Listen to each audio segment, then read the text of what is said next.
Eng bardoshli motor Toyota'da bo'ladi deb eshitgansiz, bilaman. Hozirdan aytib qo'yaman. Toyota tarixidagi eng chidamli motor 1980-yilda ishlab chiqarilib, 2010-yillargacha foydalanilgan V-Smon shaklidagi 6 silindrli dvigatel bo'ladi. Nimaga shunaqa ekan? Sababi oddiy. Avvalgi zamonlarda dvigatellar hozirgilariga qaraganda juda sodda qurillar edi. Xuddi Jiguli motoriday. Ularga texnik xizmat ko'rsatish juda kam vaqt olardi va shuni deb arzongina edi. Hozir marketing qoidasini deb kapot ostida nima turganini bilish qiyin bo'lib qoldi. Xo'sh, biz sizga aytgan Toyota V6 dvigatel bilan nima muammo bo'lishi mumkin? Shu dvigatel ham hatto ishdan chiqadi. Misol uchun bir avtobloger shunaqa motorni sotib olib, uni o'rganish uchun qismlarga bo'lib ko'rdi. Silindr golovka ostida raspredvallar, ozmoz yedirilgan krishkasini hisobga olmasa, sog'lomgina ko'rinardi. Golovka prokladkasi holati ham yaxshi. Yedirilgan temir qoldiqlar, g'ayritabiiy moy izlari ham yo'q. Alyumin qismlar biroz zanglagan, lekin gap bunda emas. Hamma gap Porsche'da edi.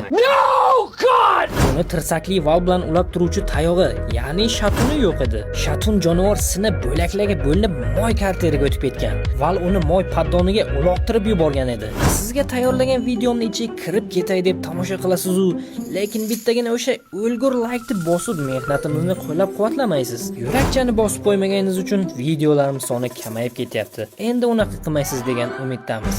Xo'sh, shatuni nima sindirgan deb o'yladingiz? Qiziq bo'lsa